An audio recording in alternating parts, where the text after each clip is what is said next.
आज का जो हमारा डिस्कशन का टॉपिक है वो है द हाइपोथैलेमस। आज के लेक्चर में हम देखेंगे कि हाइपोथैलेमस है क्या, इसके बॉर्डर्स क्या हैं, इसके रीजन्स कौन से हैं, इसमें न्यूक्लियाई कौन से हैं, इसके कनेक्शंस कौन से हैं और इसके फंक्शंस क्या हैं। इंट्रोडक्शन की बात करते हैं तो हाइपोथैलेमस जो है एक छोटा लेकिन बहुत इंपॉर्टेंट हिस्सा है ब्रेन का। ठीक है, यानी कि कहा जाता है कि ये जस्ट 0.3% है टोटल ब्रेन का। ठीक है, लेकिन फंक्शन के हिसाब से ये बहुत इंपॉर्टेंट है, इतना कि एसेंशियल है लाइफ के लिए। और तकरीबन हर ऑटोनॉमिक और एंडोक्राइन प्रोसेस जो है ये कंट्रोल कर रहा होता है, बॉडी का होम्योस्टेसिस ये कंट्रोल कर रहा है। ठीक है, और यहाँ पे बहुत सारे न्यूरोनल पाथवेज कन्वर्ज और डाइवर्ज हो रहे होते हैं, और इसी वजह से ये जो साइट है एक बहुत इम्पोर्टेंट पॉइंट है। और एक चीज ये कहा जाता है इसके बारे में कि इसकी जो फंक्शनल इम्पोर्टेंस है वो डिस्प्रोपोर्शनेट टू इट्स साइज है, कि साइज इतना छोटा है कि जस्ट 0.3% ऑफ ब्रेन या 4 ग्राम्स है जस्ट। ठीक है, लेकिन इम्पोर्टेंस इतनी है कि हर इम्पोर्टेंट फंक्शन एंडोक्राइन, ऑटोनॉमिक और उसके अलावा जो होम्योस्टेसिस से रिलेटेड है उसको ये कंट्रोल कर रहा है, और ये ब्रेन का मेन ऑटोनॉमिक सेंटर है। डाइनसेफ्लॉन जो है हमारा ब्रेन को, सेरिब्रम को हमने दो पार्ट्स में डिवाइड किया था, टेलेनसेफ्लॉन और डाइनसेफ्लॉन। ये डाइनसेफ्लॉन का सबसे वेंट्रल पार्ट है। ठीक है, ये एच से लेबल्ड है हाइपोथैलेमस, और ये थैलेमस से बिलो लाई करता है। ठीक है, और इसके साथ ही आगे मौजूद होता है यहाँ पर सब थैलेमस, तो उससे ये वेंट्रोमीडियली लाई करता है। बॉर्डर्स की बात करते हैं तो बॉर्डर्स या बाउंड्रीज एक ही सेंस में हम लेंगे तो सबसे पहले हाइपोथैलेमस का एंटीरियर बॉर्डर आ जाता है। अब एंटीरियर बॉर्डर वो है जो लेमिना टर्मिनालिस बनाएगा। अब सवाल ये कि लेमिना टर्मिनालिस क्या चीज है। ये एक ट्रैक्ट है जो कि एक्सटेंड करता है एंटीरियर के मिशर से लेकर ऑप्टिक कियाज्म तक, यानी यहाँ पर ऑप्टिक कियाज्म है। ठीक है, और यहाँ पर है एंटीरियर कमीशन। इनके दरमियान एक ट्रैक एक्सटेंड करता है और ये हाइपोथैलेमस के एंटीरियरली लाई करता है। पोस्टीरियर बॉर्डर की बात करें तो जो हाइपोथैलेमस है उसके पोस्टीरियरली डाइनसेफ्लॉन का ही एक पार्ट सब थैलेमस आता है। अब कुछ बुक्स में मेंशन होगा कि यहाँ पर मिड ब्रेन मौजूद है, तो ये चीज माइंड में रखनी है कि सब थैलेमस जो है वो मिड ब्रेन के साथ मर्ज हुआ होता है। ठीक है, सब थैलेमस मिड ब्रेन के साथ मर्ज हुआ होता है, तो अगर बाउंड्री में ये लिखा हो कि हाइपोथैलेमस के पोस्टीरियर एस्पेक्ट पर मिड ब्रेन मौजूद है, मिड ब्रेन के किसी न्यूक्लियस का नाम हो, तो वो भी ठीक कंसीडर होता है। सुपीरियर बॉर्डर की बात करते हैं, अभी हमने जिक्र किया था कि ये इंफीरियर टू थैलेमस है, यानी कि थैलेमस इसकी सुपीरियर बाउंड्री में मौजूद है।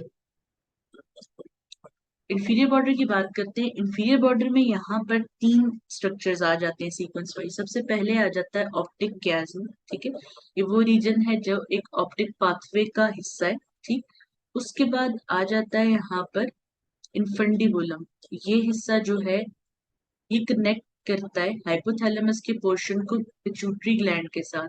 ठीक है, पिट्यूटरी ग्लैंड वो है जैसे master gland of the body कहते हैं, और उसका भी एक जो पोर्शन है स्पेसिफिकली वो कंट्रोल होता है हाइपोथैलेमस से। ठीक है, अब होते दोनों under the influence of hypothalamus है। एंटीरियर पोर्शन जो है वो स्क्रीटरी सेंस में होता है। ठीक है, और न्यूरोनल, और पोस्टीरियर पोर्शन जो है वो ब्लड के थ्रू होता है। आगे हम ये देखेंगे डिटेल से। ठीक है, और इंफीरियर बाउंड्री में जो तीसरी चीज आ जाती है वो मेमिलरी बॉडी है। ठीक, मेमिलरी बॉडी खुद हाइपोथैलेमस का ही हिस्सा है, लेकिन ये इसके लोअर एंड पर लाई करती है, तो ये इसको फिर बाउंड्री में कंसीडर करते हैं। एक स्ट्रक्चर है जो रेलिवेंट है हाइपोथैलेमस या डाइनसेफ्लॉन से ही। इसके अलावा लेटरल बॉर्डर की बात करते हैं तो लेटरल साइड पे इसका क्या लाई कर रहा है, ये हाइपोथैलेमस है, तो इसे लेटरल साइड पर मौजूद है इंटरनल कैप्सूल जो कि बैंड ऑफ वाइट फाइबर्स है that is running in this area, और फिर बेसल गैंग्लिया को ये डिवाइड कर रहा था। मीडियल बॉर्डर की बात करें तो थर्ड वेंट्रिकल की कैविटी जो है वो हाइपोथैलेमस के मीडियली लाई करती है। तो ये सब इंपॉर्टेंट बॉर्डर्स आ गए कि सुपीरियर में अगर हाइपोथैलेमिक सल्कस लिखा हुआ है तो ये वो सल्कस है जो थैलेमस और हाइपोथैलेमस के दरमियान है, ये भी ठीक कंसीडर होगा। एंटीरियर एस्पेक्ट पे अगर एंटीरियर कमिश्नर, लेमिना टर्मिनलिस और ऑप्टिक कियाज्म, ये तीनों चीजें लिखी हैं तो भी ठीक कंसीडर होंगी, ठीक है, क्योंकि लेमिना टर्मिनलिस जो है इन दो स्ट्रक्चर्स के दरमियान एक्सटेंड हो गया है, ठीक है। डिफरेंट टेक्स्ट बुक में, डिफरेंट टेक्स्ट में अलग अलग बाउंड्रीज मेंशन हैं, लेकिन स्ट्रक्चर्स यही है सब, ठीक। पोस्टीरियर एस्पेक्ट पे और इंफीरियरली भी मेमोलरी बॉडीज है, ठीक, क्योंकि मेमोलरी बॉडीज और ये सब स्ट्रक्चर फ्यूज हुए हैं आपस में। और इंफीरियर में इनफंडिबुलम जैसे मैं जिक्र किया। उसके अलावा मीडियन एमिनेंस और ट्यूबर सैनेरियम है। ट्यूबर सैनेरियम हाइपोथैलेमस का ही एक पोर्शन है। मीडियन एमिनेंस जो है ये वो जगह है जो इसको पिट्यूटरी ग्लैंड से कनेक्ट कर रही है। अब क्योंकि ये इंफीरियरली मौजूद है तो इसको फिर इंफीरियर बाउंड्री में कंसीडर कर सकते हैं। हाइपोथैलेमस के रीजन्स की बात करते हैं। हाइपोथैलेमस को चार रीजन्स में डिवाइड करते हैं। एक इसका प्री ऑप्टिक रीजन है, एक सुप्रा ऑप्टिक रीजन है, ट्यूबरल रीजन है और मेमिलरी रीजन है, ठीक है। ये सारे रीजन्स जो हैं ये जिन जिन मतलब सीक्वेंस इस तरह है कि सबसे आगे प्री ऑप्टिक है, देन सुप्रा ऑप्टिक है, फिर ट्यूबरल रीजन है, फिर मेमिलरी रीजन है। अब प्री ऑप्टिक रीजन वो है जो लेमिना टर्मिनालिस को ज्वाइन करता है, ठीक है प्री ऑप्टिक रीजन जो ये टीलेंसेफलॉन का हिस्सा है, लेकिन फंक्शनली ये हाइपोथैलेमस का हिस्सा है, ठीक। जो प्री ऑप्टिक रीजन है ये वैसे टेलेंसेफलॉन का हिस्सा है, लेकिन फंक्शनली ये हाइपोथैलेमस का पार्ट कंसीडर होता है, ठीक है। सुप्रा ऑप्टिक रीजन वो है जो ऑप्टिक कियाज्मा से ऊपर होगा। ट्यूबरल रीजन वो है जिसके अंदर यही ट्यूबर साइनेरियम, इनफंडिबुलम और इसके इर्द गिर्द का एरिया होगा, यानी कि वो जो अभी हाइपोथैलेमस की इंफीरियर बाउंड्रीज बना रहा था। फिर मेमिलरी रीजन वो है जहाँ मेमिलरी बॉडीज, ठीक है। यहाँ आप देख सकते हैं सबसे पहले प्री ऑप्टिक रीजन है। प्री ऑप्टिक रीजन कौन सा, पर्पल से जो मार्क हुआ हुआ है, लेमिना टर्मिनालिस वाला रीजन, ठीक है। ये वाला स्टॉप क्या है, ये लेमिना टर्मिनालिस है। फिर सुप्रा ऑप्टिक रीजन है वो जो ऑप्टिक कियाज्म ये है इससे ऊपर का एरिया जो ग्रीन न्यूक्लियाई से डिनोटेड है। उसके बाद फिर ट्यूबरल रीजन है। ट्यूबरल रीजन वो है जिसमें ट्यूबर साइनेरियम और इन्फंडिबुलम, आप देख सकते हैं ये पिट्यूटरी ग्लैंड है, और ये जिस जगह से कनेक्ट हो रहा है हाइपोथैलेमस के साथ वहां पर ये ट्यूबर साइनेरियम और इन्फंडिबुलम मौजूद है। एंड पे आ जाता है मेमिलरी रीजन जहां पर मेमिलरी बॉडीज हैं, ये मैरून से डिनोटेड है। अब ये जो सारे रीजन्स हैं इसके अंदर हाइपोथैलेमस के न्यूक्लियाई ऑर्गेनाइज्ड हैं। प्री ऑप्टिक रीजन के अंदर प्री ऑप्टिक न्यूक्लियस है, सुप्रा ऑप्टिक रीजन के अंदर सुप्रा ऑप्टिक न्यूक्लियस है, एंटीरियर न्यूक्लियस है, पैरावेंट्रिकुलर न्यूक्लियस है। ट्यूबरल रीजन के अंदर आर्क्यूएट या इन्फंडिबुलर न्यूक्लियस है, वेंट्रोमीडियल न्यूक्लियस है और डोर्सोमीडियल न्यूक्लियस है। और मेमिलरी रीजन के अंदर पोस्टीरियर न्यूक्लियस और मेमोरी न्यूक्लिया है। अब हाइपोथैलेमस के न्यूक्लियाई को पढ़ने के लिए एक और डिवीजन जो है, एक और तरीका क्लासिफाई करने का ज्यादा फॉलो किया जाता है, जो कि इस तरह है कि जो फॉर्निक्स है उसका एंटीरियर कॉलम इसमें से फाइबर जो है पास करते हैं, हाइपोथैलेमस से होकर मेमिलरी बॉडी तक रन करते हैं। और इस डिवीजन की वजह से जो हाइपोथैलेमस है वो मीडियल और लेटरल जोन्स में डिवाइड होता है। अब जो न्यूक्लियाई हमने यहाँ रीजन्स के हिसाब से पढ़े थे, इन्हीं न्यूक्लियाई को हम मीडियल और लेटरल जोन्स में डिवाइड करके पढ़ेंगे। और ये जोन बने क्यों है, क्योंकि एंटीरियर कॉलम ऑफ फॉर्निक्स जो है ये पास किया है हाइपोथैलेमस के सब्सटेंस में, और कहाँ तक गया है, मेमिलरी बॉडी तक। इस वजह से हाइपोथैलेमस का सब्सटेंस दो जोन्स में डिवाइड हो गया है, मीडियल और लेटरल जोन, ठीक है।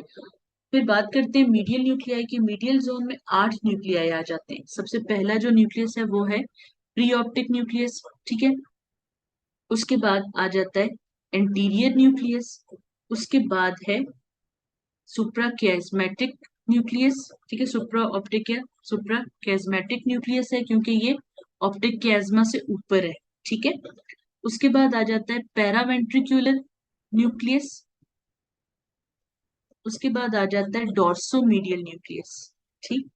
फिर है हमारे पास वेंट्रोमीडियल न्यूक्लियस, फिर इनफंडिबुलर या आर्कुएट न्यूक्लियस है, और एंड में पोस्टीरियर न्यूक्लियस है। अगर आप इस डिवीजन के साथ कंपेयर करें तो ये सब रीजन वाइज अलग अलग जगह अरेंज थे, ठीक है। वहां पोस्टीरियर मीडियल रीजन का हिस्सा है, लेकिन यहाँ पोस्टीरियर न्यूक्लियस जैसे मेमोरी रीजन का हिस्सा है।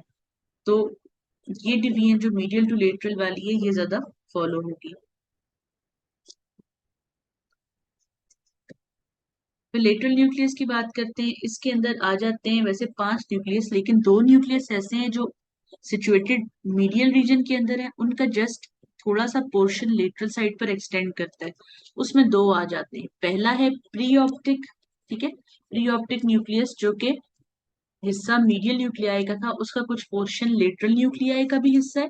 और दूसरा जो आ जाता है वो है सुप्राकियास्मेटिक न्यूक्लियस, ठीक है वो मीडियल में सिचुएटेड। यहाँ भी हमने देखा था ये प्री ऑप्टिक और सुप्रा ऑप्टिक या सुप्राकियास्मेटिक, लेकिन इनका कुछ पोर्शन जो है वो लेटरल साइड पर भी एक्सटेंड कर रहा है, ठीक है।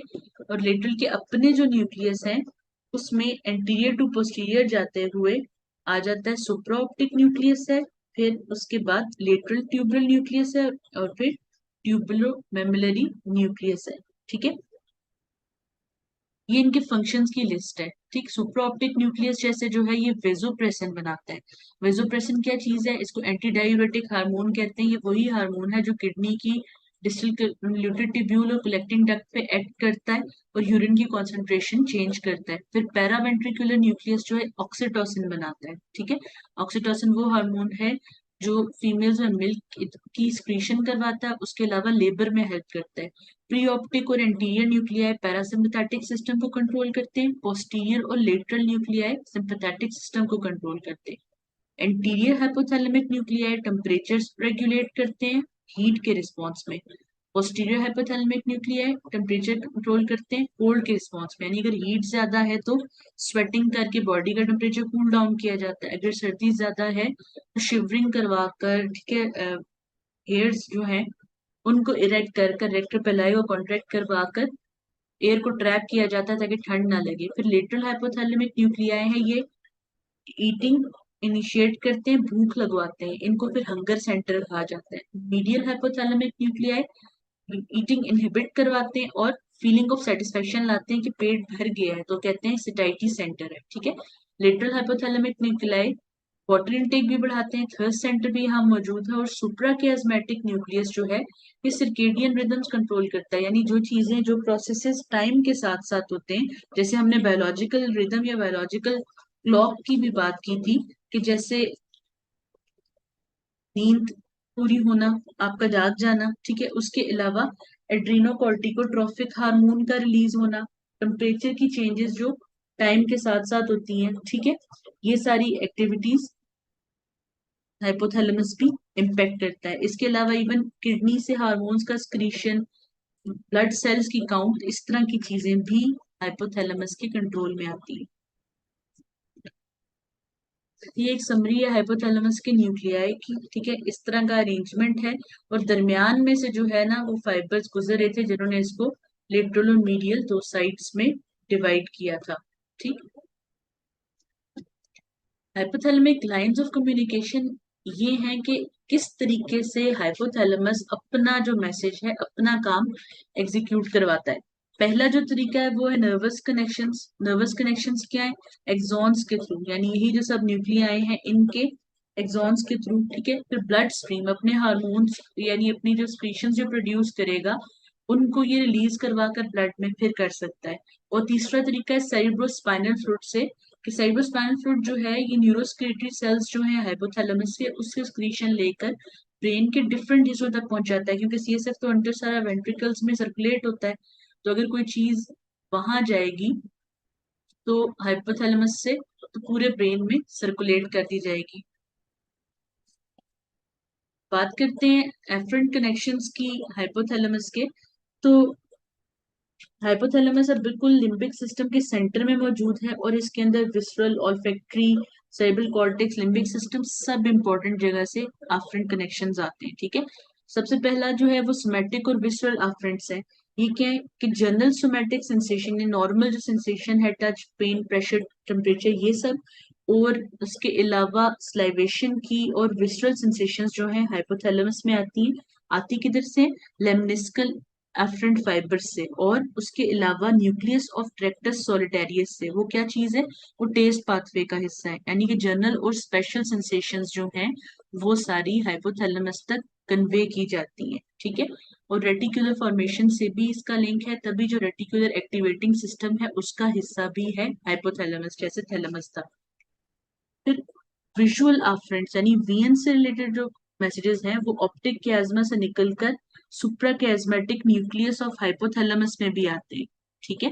फिर ऑल्फेक्शन है, सेंस ऑफ स्मेल, ये मीडियल फोरब्रेन बंडल नाम का एक फाइबर है, ठीक है।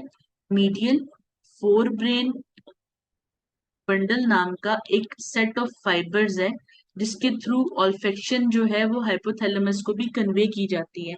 इन सब स्टिमुलाई के रिस्पॉन्स में, क्योंकि बेसिक ये बात है कि ऑटोनॉमिक कंट्रोल हाइपोथैलेमस के पास है।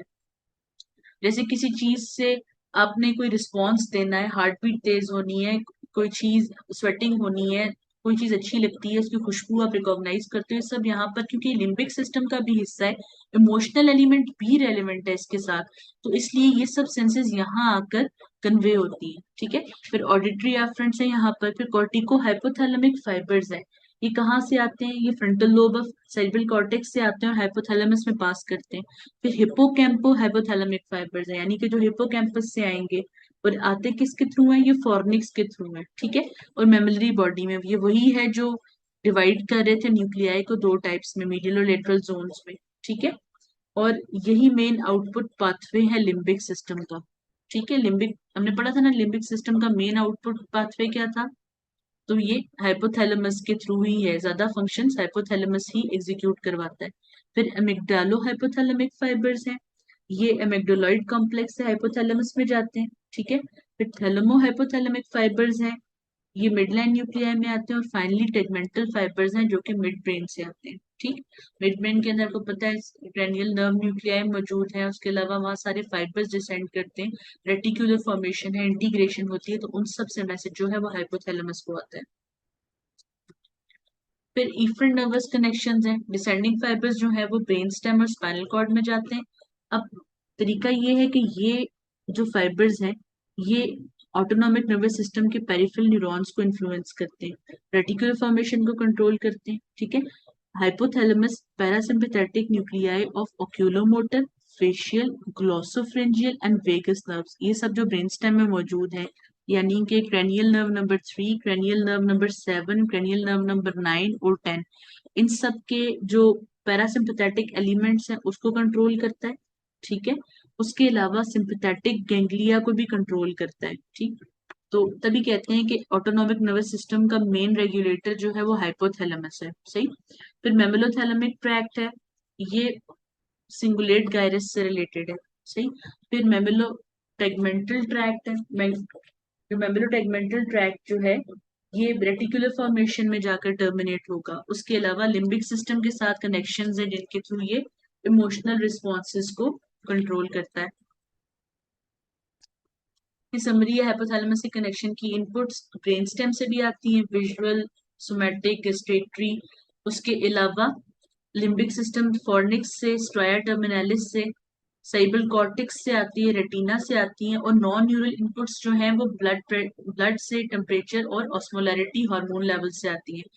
इसमें जो एंटी डायूरेटिक हार्मोन है, ठीक है, जो सुप्राकियास्मेटिक न्यूक्लियस रिलीज करता है, पैरावेंट्रिकुलर साथ सपोर्ट करता है। अब ब्लड की अगर ऑस्मोलैरिटी बढ़ जाती है, यानी कि ब्लड अगर कॉन्सेंट्रेशन ज्यादा हो गई है उसकी, तो ये यूरिन फॉर्मेशन को कम कराकर वाटर को कंट्रोल करता है, ठीक है। ब्लड की ऑस्मोलैरिटी ये चेंज करता है इस तरह। आउटपुट्स कहाँ जाती हैं? सारे इनपुट स्ट्रक्चर्स को दोबारा आउटपुट भी इसकी जाती है, ठीक है। थैलेमस में जाती है, ऑटोनॉमिक नर्वस सिस्टम में, और पिट्यूटरी ग्लैंड में, जिसको भी हम डिटेल से पढ़ेंगे। Connection with hypophysis cerebri, hypophysis cerebri वो है जिसको हम पिट्यूटरी ग्लैंड कहते हैं, ठीक है। अब पिट्यूटरी ग्लैंड से हाइपोथैलेमस का कनेक्शन दो तरीके से है। एक कनेक्शन इसका न्यूरल है और एक कनेक्शन जो है इसका वो ब्लड से है, ठीक है। ये जो पोस्टीरियर लोब है इससे कनेक्शन न्यूरल पाथवे से है, और एंटीरियर लोब से कनेक्शन ब्लड के थ्रू है, तभी इस सिस्टम को हम ट्रैक कहेंगे। और नेक्स्ट जो पैटर्न है उसको हम हाइपोफिजियल पोर्टल सिस्टम कहते हैं। अब तरीका ये है कि जो न्यूक्लियाई मौजूद है हाइपोथैलेमस के अंदर, ठीक है, वो अपनी स्क्रीशन प्रोड्यूस करते हैं जिनका नाम है एंटी डायूरेटिक हार्मोन और ऑक्सीटोसिन। अब न्यूरॉन्स इस तरह है कि वो डिसेंड करते हैं, ठीक है, मीडियल एमिनेंस के through posterior lobe of pituitary में, और इनके एक्सॉन्स के अंदर ये स्टोर्ड होते हैं हार्मोन्स जो ये आगे पास करते हैं। जैसे नॉर्मल पाथवे में न्यूरोट्रांसमीटर रिलीज होता है, यहाँ पर ये वाले हार्मोन्स रिलीज होते हैं, ठीक है। डिफरेंट रिस्पॉन्सेज में हाइपोथैलेमस जब इम्पैक्ट होता है, ठीक है, जैसे कि ऑस्मोलैरिटी डिटेक्ट करता है हाइपोथैलेमस, तो इन न्यूक्लियाई या इस हाइपोथैलेमो फिजियो हाइपोफिजियल ट्रैक्ट के थ्रू वेसोप्रेसिन या एंटी डायूरेटिक हार्मोन रिलीज करता है जो ब्लड की ऑस्मोलैरिटी को रेगुलेट करता है। इसी तरह ऑक्सीटोसिन जो है वो लेबर के रिस्पॉन्स में भी पॉजिटिव फीडबैक से बनता है, और उसके अलावा जब बेबी ब्रेस्ट फीडिंग में सकलिंग करता है तो उसके रिस्पॉन्स में भी ऑक्सीटोसिन रिलीज होता है जो कि मिल्क की इंजेक्शन करवाता है, ठीक है। यानी हाइपोथैलेमो हाइपोफिजियल ट्रैक्ट का क्या पैटर्न है, न्यूक्लियाई है जिनके जिनके एक्सॉन्स न्यूक्लियाई ने प्रोड्यूस करनी है स्क्रीशन, एक्सॉन्स में स्टोर होनी है उनके, और वो डिसेंड करके आते हैं पोस्टीरियर पिट्यूटरी में, वहां ये अपनी स्क्रीशन रिलीज करते हैं, ठीक है। यानी कि जो पोस्टीरियर पिट्यूटरी की दो स्क्रीशंस हैं जिनको वेसोप्रेसिन और ऑक्सीटोसिन कहते हैं, वो बेसिकली हाइपोथैलेमस की स्क्रीशंस हैं, पिट्यूटरी से जस्ट वो रिलीज होती हैं। दूसरा जो पैटर्न है हाइपोफिजियल पोर्टल सिस्टम, ये पैटर्न ऐसा है जो ब्लड के थ्रू रेगुलेट होता है।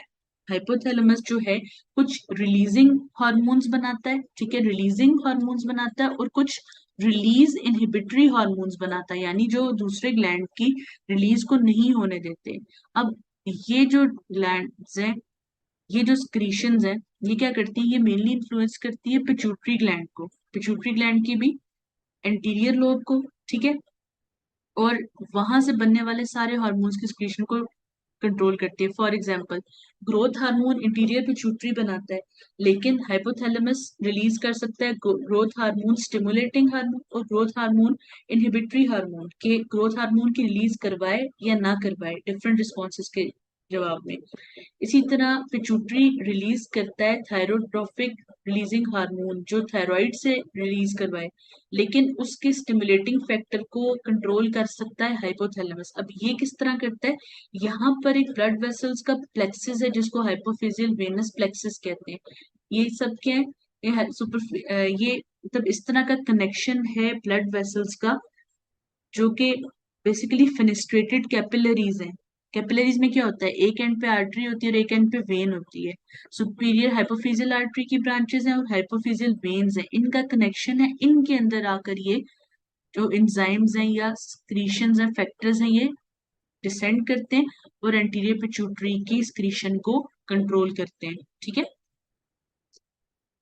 हाइपोथैलेमस के फंक्शन की बात करते हैं। हाइपोथैलेमस की लंबी लिस्ट है, फंक्शन की बुक में हेडिंग्स की फॉर्म में मेंशन्ड है, लेकिन यहाँ हम जस्ट पॉइंट की फॉर्म में डिस्कस करेंगे। होम्योस्टेटिक मैकेनिज्म में कोऑर्डिनेशन करता है, यानी होम्योस्टेसिस में मेन चीजें क्या आती हैं, बॉडी का फ्लूइड बैलेंस आ जाता है, बॉडी का टेम्परेचर आ जाता है, ठीक है।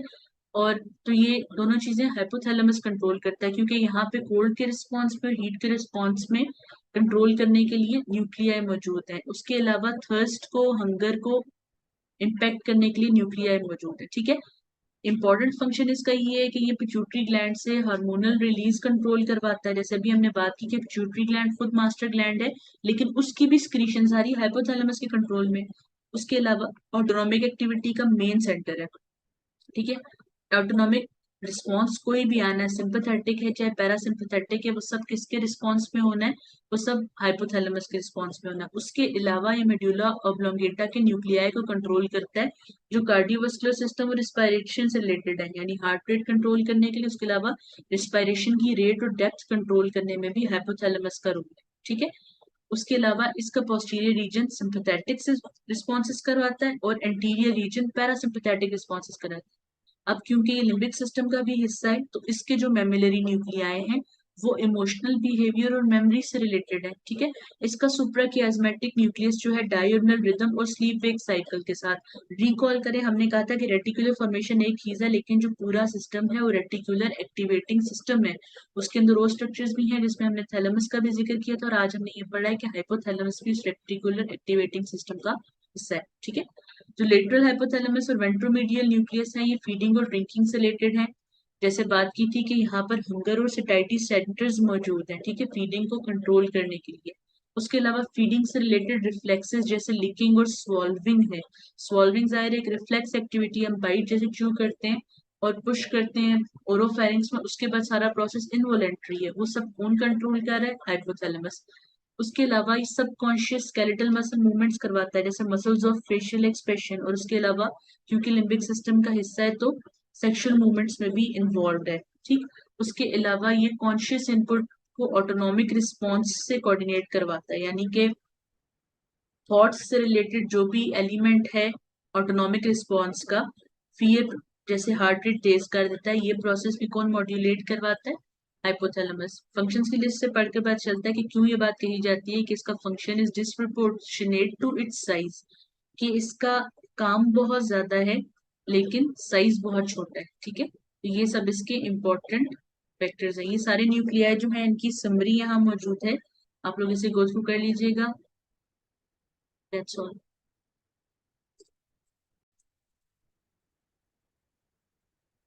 आज के डिस्कशन के टॉपिक में हम एक जो सिंगल इम्पोर्टेंट पेनियल नर्व पढ़ेंगे जो कि फेशियल नर्व है, लेकिन उससे पहले कुछ इम्पोर्टेंट चीजें देखेंगे कि जो भी कोई पेनियल नर्व होती है, ठीक है, उसके कुछ फंक्शनल एलिमेंट्स होते हैं।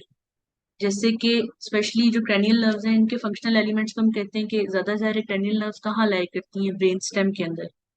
तो अब इनके फंक्शनल एलिमेंट्स दो पार्ट्स में डिवाइडेड होते हैं, सेंसरी होते हैं और मोटर कंपोनेंट्स होते हैं।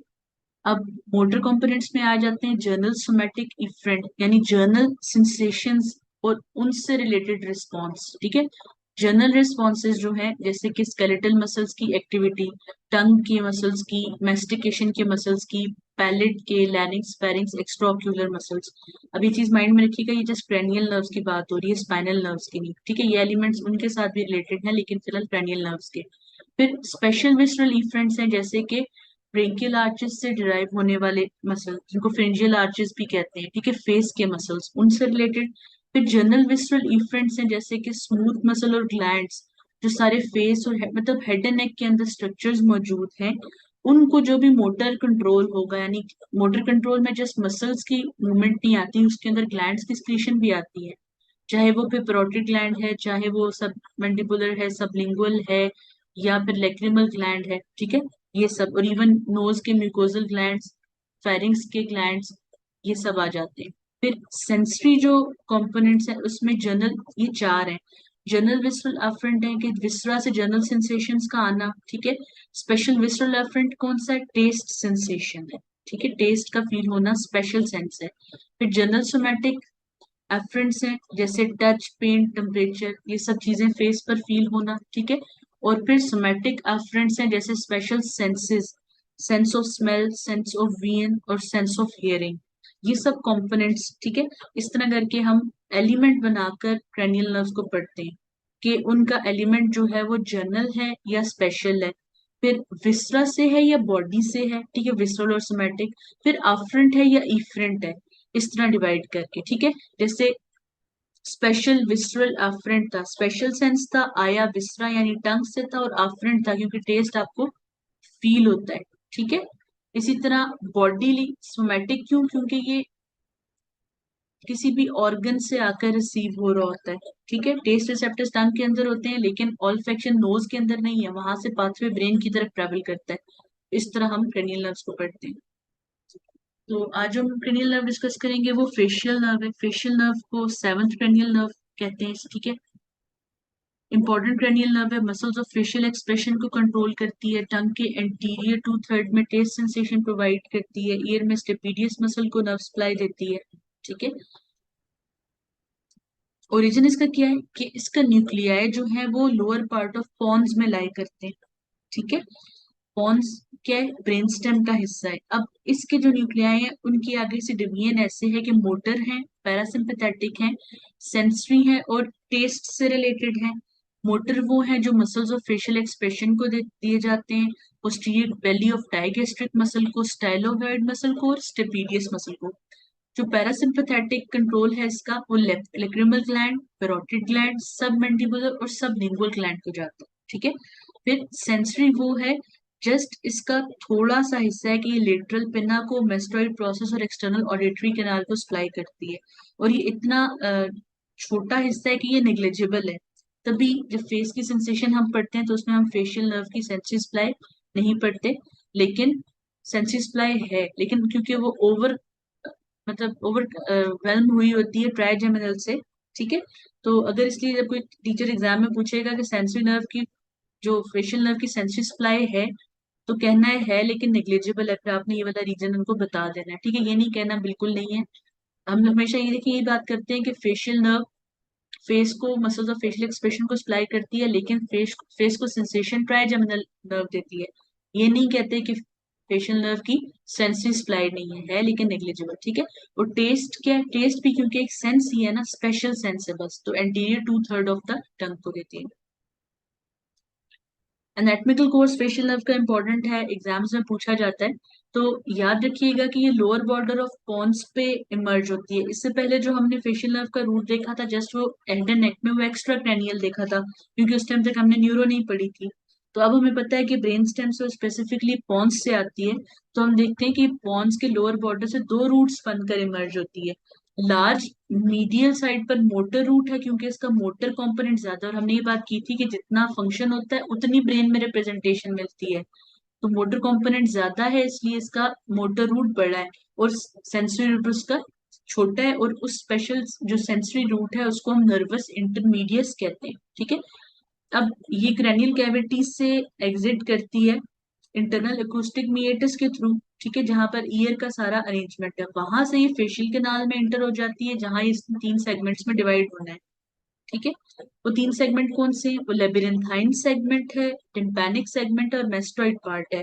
इनके नामों से पता चल जाता है कि रीजन्स कहाँ है। जैसे लेबिरिंथाइन सेगमेंट कौन सा है?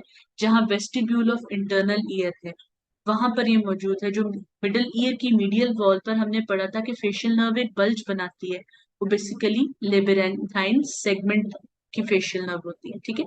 टिम्पैनिक सेगमेंट वो है जहां ये मिडिल ईयर में रन करते हुए, मीडियल वॉल से रन करते हुए junction of medial and posterior wall of middle ear तक पहुंच जाती है। फिर मेस्टोइड पार्ट कहाँ पर है?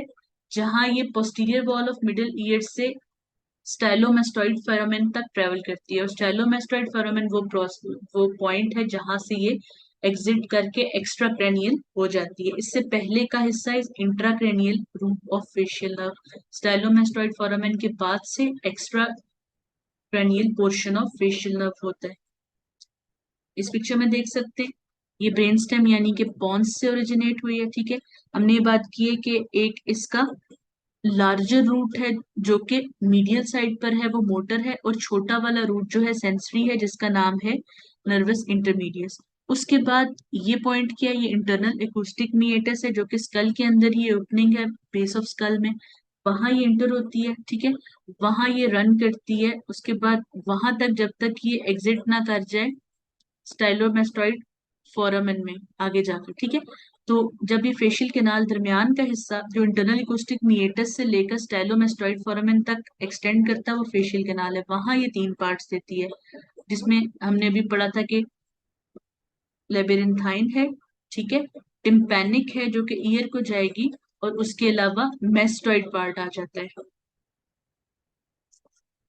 फेशियल कैनाल के अंदर जब ये मौजूद होती है, तब ये तीन मेन ब्रांचेस देती है। एक ग्रेटर पेट्रोसल नर्व है, जिसको हमने बहुत सारे ग्लैंड के पाथवेज में पढ़ा था, अगर आप याद करें, क्योंकि ये स्क्रीटोमोटर सप्लाई देती है लेक्रिमल, नेजल और पैलाटाइन ग्लैंड्स को। फिर नर्व टू स्टेपीडियस है, जो ईयर के मसल स्टेपीडियस को सप्लाई करती है, जो डैम्पनिंग में इन्वॉल्व है। फिर कॉर्डा टेम्पेनाई ब्रांच वो ब्रांच है जिसके थ्रू ये टंग पे सेंसेशन देती है, एंटीरियर 2/3 ऑफ द टंग पे। उसके अलावा इस सबमैंडिबुलर सबलिंगुअल ग्लैंड को स्क्यूटोमोटर फाइबर्स भी देती है। फिर स्टाइलोमेस्टोइड फोरामेन से नीचे लेवल पर, ठीक है, पोस्टीरियर ऑरिक्यूलर नर्व है, और nerve to posterior belly of digastric और स्टाइलोहाइड मसल है। इन मसल्स को ये सप्लाई करती है, ठीक है। ये देख सकते हैं आप, ये इंटरनल एकूस्टिक मीएटस पॉइंट उसमें से पास करती है, देन दरमियान में जो रीजन है फेशियल कैनाल है, स्टाइलोमेस्टोइड फोरामेन से एग्जिट करके ये फेस पर आ जाती है। फेस पे आने के बाद ये 5 ब्रांचेस देती है, वही जो पेरोटिड ग्लैंड के अंदर है। इसमें temporal branch, zygomatic branch, buccal branch, marginal mandibular और सर्वाइकल ब्रांच है। ये वही है जो मसल्स ऑफ फेशियल एक्सप्रेशन को और वक्सिनेटर मसल को सप्लाई करती है। इसके फंक्शनल कंपोनेंट्स कैसे हैं कि इसका जो स्पेशल विसरल इफरेंट है, यानी कि स्पेशल विसरा को सप्लाई करने वाला, वो motor nucleus of facial nerve है। ये सब उन मसल को सप्लाई करता है जो फेस की डेवलपमेंट के हिसाब से सेकंड ब्रेंकियल आर्च से डिराइव होते हैं, जैसे occipital frontalis, muscles of face, platysma, stapedius, posterior belly of digastric और स्टाइलोहयोइड। जर्नल विस्ट्रल इफरेंट इसका किसको जाता है, विसरा में इफरेंट वो जाता है स्पीरियस लाइवेटरी न्यूक्लियस को, जो कि सबमैंडिबुलर सबलिंगुअल ग्लैंड को सप्लाई करता है। ठीक है। फिर लेक्रीमेटल न्यूक्लियस कहाँ जाता है, लेक्रीमल ग्लैंड को स्पीटोमोटर फाइबर्स देता है। स्पेशल विस्ट्रल आफ्रेंट है, इसको मैसेज जो ये कन्वे करती है, लेकर जाती है, वो न्यूक्लियस ऑफ ट्रैक्टस सोलिटेरियस, और अभी हमने पढ़ा कि कहाँ लेकर जाती है, हाइपोथैलेमस में भी कैरी करवाती है। ठीक है, बाकी भी रिले होती हैं, थैलेमस में भी सारी सेंसेशंस होती हैं, लेकिन हाइपोथैलेमस को भी जाता है। ठीक है। फिर टेस्ट सेंसेशन एंड ये 2/3 ऑफ द टंग से। फिर जर्नल विस्ट्रल इफरेंट कहाँ से, spinal nucleus of trigeminal nerve के साथ मिलकर एक्सटर्नल ईयर को थोड़ी सी जो है वो इनर्वेशन देती है। ये एक समरी है, ठीक है, फेशियल नर्व की, कि ये अपनी ग्रेटल पेट्रोसल ब्रांच से टेरिगो पैलेटाइन गैंग्लियन के साथ इन्वॉल्व होकर लैक्रिमल ग्लैंड को सप्लाई करती है। ठीक है। लिंगुअल नर्व के साथ मिलकर कॉर्डा टेम्पनाई बेसिकली ब्रांच है, कॉर्डा टेम्पनाई जो कि फेशियल नर्व की वो ब्रांच जो टेस्ट देती है, मसल्स और फेशियल एक्सप्रेशन को सप्लाई करती है। ये सब ब्रांचेस जो पैरोटिड ग्लैंड के अंदर बने। उसके अलावा कुछ और ब्रांचेस हैं जो स्टाइलोहॉइड और पोस्टीरियर बेली ऑफ डाइगेस्ट्रिक को सप्लाई करती है। ठीक है, तो ये सब इसकी समरी है सारे फंक्शंस की। हमने बात की थी बेल्स पाल्सी के बारे में कि ये एक ऐसी कंडीशन है जिसपे जो है वो फेशियल नर्व की किसी भी जगह पर डैमेज की वजह से फेस का नॉर्मल कर्वेचर भी लॉस हो जाता है और मूवमेंट्स भी, यानी कि फोरहेड के रिंकल्स खत्म हो जाते हैं, आई का एंगल, फोरहेड के रिंकल्स, आई का एंगल ड्रॉप हो जाता है, नेजोलेबियल फोल्ड खत्म हो जाता है, एंगल ऑफ माउथ ड्रॉप हो जाता है, ड्रूलिंग होती है स्लाइवा की, आंखों से टेयरिंग होती है। अब इसको, इसमें हमने एक चीज पढ़ी थी जो पॉइंट हमें लास्ट टाइम कंफ्यूज किया था, वो था कि अपर मोटर न्यूरॉन लियन और लोअर मोटर न्यूरॉन लियन में क्या डिफरेंस है, या फिर यहाँ पर आसान करने के लिए कहेंगे सुप्रा न्यूक्लियर और इंफ्रा न्यूक्लियर में क्या फर्क है। जिस जगह पर फेशियल नर्व का न्यूक्लियस मौजूद है, यानी कि पॉन्स, ठीक है, वहां से ऊपर अगर कोई डैमेज होगा तो वो सुप्रा न्यूक्लियर या अपर मोटर न्यूरॉन लियन होगा इस नर्व की पैल्सी का। ठीक है। और पॉन्स से नीचे लेवल पर जो होगा वो लोअर मोटर न्यूरॉन लियन। अब एक चीज आसान लफ्जों में समझ लेनी है कि जो अपर हाफ ऑफ फेस है, यानी कि ये रीजन फोरहेड वाला, इसकी कॉर्टेक्स पे बायलैटरल रिप्रेजेंटेशन है, यानी इसको fibres left side of the cerebral cortex से भी आते हैं और right side of the cerebral cortex से भी आते हैं। ठीक है। तो अगर स्ट्रोक होता है, यानी कि अपर मोटर न्यूरॉन लियन होता है, तो जस्ट एक कोई साइड डैमेज होगी, दूसरी साइड तो काम कर रही है, तो इस वजह से फेशियल पाल्सी नहीं होती। ठीक है। जबकि जो lower half of the face है उसको जस्ट एक सेरिब्रल कॉर्टेक्स कंट्रोल कर रहा होता है, क्योंकि फाइबर्स की डिक्यूसेशन का पैटर्न ऐसा है। ठीक है। जो लोअर हाफ है उसको जस्ट एक सेरिब्रल कॉर्टेक्स कंट्रोल कर रही है, और अगर उसी सेरिब्रल कॉर्टेक्स में स्ट्रोक हो जाता है, लियन हो जाता है उस जगह पर, तो वो वाला हाफ जो है फेस का वो पैरालाइज हो जाता है। ठीक है। तो इसलिए लोअर मोटर न्यूरॉन वाली फेशियल नर्व पैल्सी हो जाती है। ठीक है। एक चीज का डबल कंट्रोल था, एक का सिंगल कंट्रोल था। सिंगल कंट्रोल वाली चीज अगर डैमेज हुई तो सिंगल कंट्रोल चला गया, लेकिन एक चीज का डबल कंट्रोल था, जैसे upper half of the face का अगर एक साइड इम्पैक्ट भी हुई है तो दूसरी साइड तो कंट्रोल कर सकती है। यही वजह है कि लियंस में हाफ फेस ज्यादा इन्वॉल्व होता है अपर फेस की निस्बत। ठीक है। और क्योंकि अपर लियंस में जाहिर है डिक्यूसेशन होती है, तो कॉन्ट्रालेटरल साइड इन्वॉल्व होती है, और लोअर मोटर न्यूरॉन में सेम साइड और लोअर फेस। That's all.